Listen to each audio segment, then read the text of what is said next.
You're a baker in Pompeii. It's August 24th, 79 AD, and you've got 81 loaves in the oven. The mountain behind your house has been smoking for 3 days. Nobody's worried. Vesuvius smokes sometimes. It's basically the neighborhood smoking chimney that never causes problems. You light the fire before dawn. You mix the dough. You slide the loaves in with a long wooden paddle. The sky is blue. The air smells like salt and bread. It's a good morning. You have 18 hours left to live, and you're thinking about whether to add more rosemary. The earthquakes started 17 years ago. A big one in 62 AD wrecked half the city. You spent your childhood watching builders patch up walls that kept cracking again. Some buildings are still under repair. The Temple of Jupiter has had scaffolding on it for years. Classic government project, always almost done. Nobody connects the earthquakes to the mountain. Why would they? The mountain isn't a volcano. The word doesn't exist yet. Volcanoes haven't been invented as a concept. Vesuvius is just a really fertile hill that occasionally rumbles and has weirdly good wine country at its base. You'd know if it was dangerous. Someone would have mentioned it. Nobody mentions it. 1 in the afternoon. You're checking your bread. The top of the mountain explodes. Not lava, not yet. A column of ash and gas shoots straight up into the sky, 30 kilometers high. That's 3 times higher than a passenger plane flies. A 17-year-old named Pliny, watching from across the bay, will later describe it as looking like a pine tree. Tall trunk, wide canopy at the top. He's 17. He's about to watch his uncle sail directly toward the volcano to help. His uncle does not come back. Worst rescue mission in recorded history. In Pompeii, rocks start falling from the sky. Pumice, light, foamy volcanic rock. It rains down on the city like the world's worst hailstorm. It doesn't kill you immediately. It's annoying. It stings. It piles up on the streets, 15 centimeters per hour. Within a few hours, it's up to your knees. This is decision time. Leave or stay and see if it stops. Here's what nobody tells you about the next 6 hours. Most people survived them. The roads out of the city, south, east, away from the mountain, are still open. People are using them right now, walking out with whatever they can carry. Somewhere between a third and half the city just leaves. You don't. Why do you stay? Same reasons everyone stays. Maybe you can't leave. If you're enslaved, you don't get to just walk away from your owner's property, including yourself. Maybe you're old. The streets are full of ash and getting harder to move through every hour. Running is not an option anymore.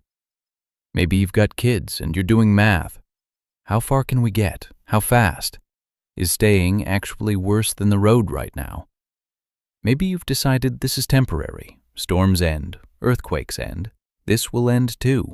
Or maybe, and archaeologists have found a lot of evidence for this one, you went back inside to grab your money and your jewelry first. Just real quick. Just grab the important stuff. Then we'll go. That just real quick kills a lot of people. By evening, the pumice is over a meter deep in places. Roofs start failing. Not all at once. One here, one there, a groaning sound, and then a crash somewhere in the city. Every hour, another building gives up. The sky has been dark since mid-afternoon. Not nighttime dark. Ash dark. The specific darkness of a sky that's been replaced with airborne rock. Torches make small orange circles that don't reach very far. The air tastes like a struck match. Your bread is still in the oven. You haven't gone back for it. The street outside is now past your knees in pumice, and walking through it is like wading through gravel. You're inside because outside got worse. This feels like the right call. It is, for now, the wrong call. Around midnight, something changes at the top of the mountain. That 30-kilometer column of ash has been holding itself up in the sky for 11 hours. Holding a column that tall takes a constant, massive amount of pressure. The second the pressure drops, even slightly, gravity wins. The column collapses. Everything that's been suspended in the sky for half a day, the ash, the gas, the rock, all of it, comes down. Not as rain this time, as a wave. It's called a pyroclastic surge. It moves at up to 200 miles per hour. It's hundreds of degrees. And it doesn't go around things, it goes over them. The first wave hits Herculaneum, a smaller town closer to the mountain, at around 1 a.m. People had been sheltering in boathouses on the beach, waiting for a rescue ship that was never coming. They die in seconds. Not from fire, from heat.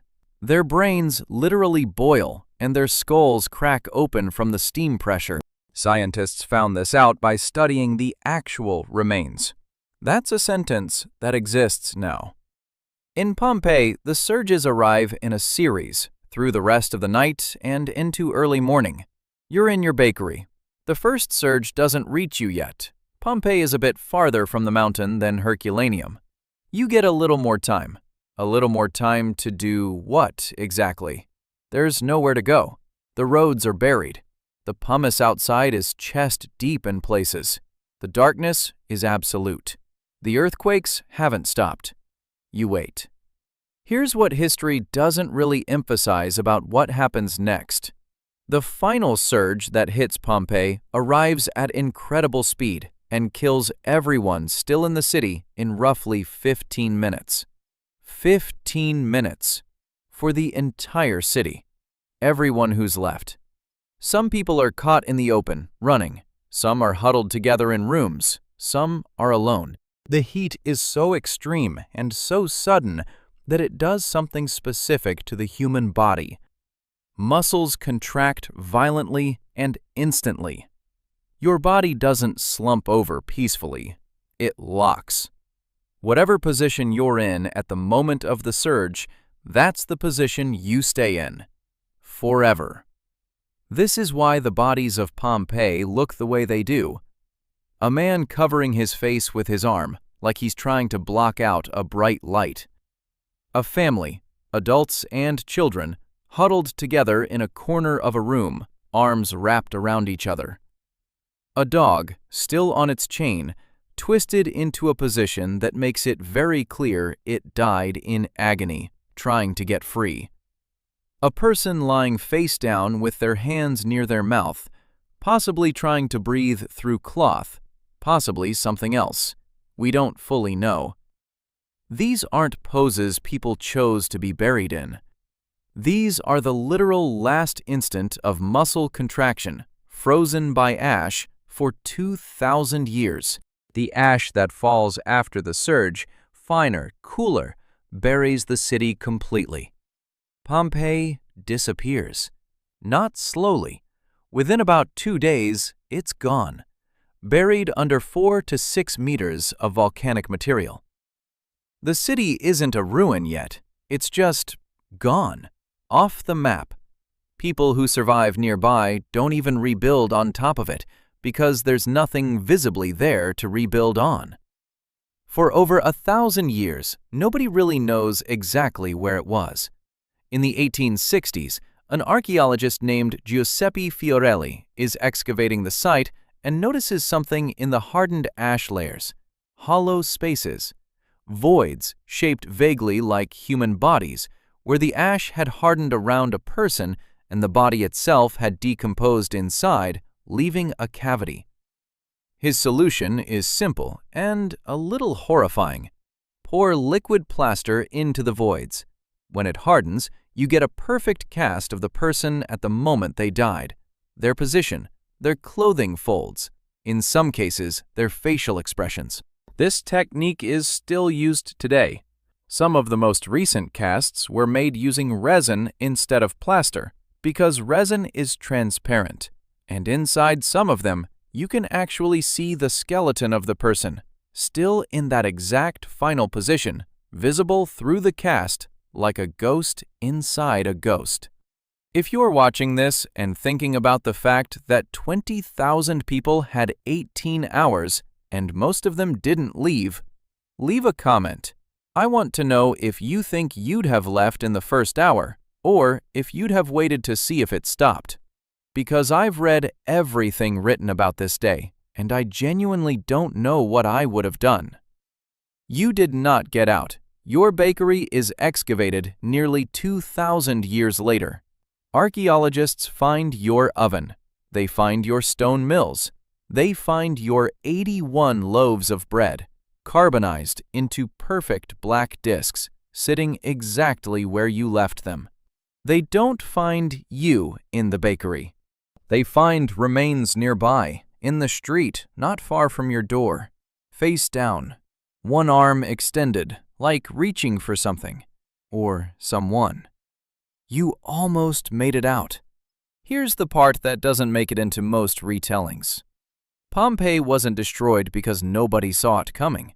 Some people absolutely saw it coming, and left, and lived, and probably told this story for the rest of their lives to people who didn't believe how bad it actually was. Pompeii was destroyed because "it'll probably be fine" is one of the most human sentences ever spoken. And on August 24th, 79 AD, about 10,000 people said some version of it to themselves at exactly the wrong moment. The mountain gave everyone 18 hours. 18 hours is also, conveniently, about how long it takes to convince yourself that the thing happening right in front of you isn't really happening. 2,000 years later, people walk through Pompeii's streets on guided tours. They see the bread. They see the casts. They see the dog on the chain. And almost every single one of them has, at some point in the last week, looked at a warning, a weather alert, a health symptom, an email from their bank, and thought, it's probably fine. Pompeii isn't really a story about a volcano. It's a story about that thought. Subscribe, because every story on this channel ends the same way, with someone who had more time than they thought and used it the way you probably would too. The next one is about a woman who also ran out of time. She also didn't see it coming. That story's already written.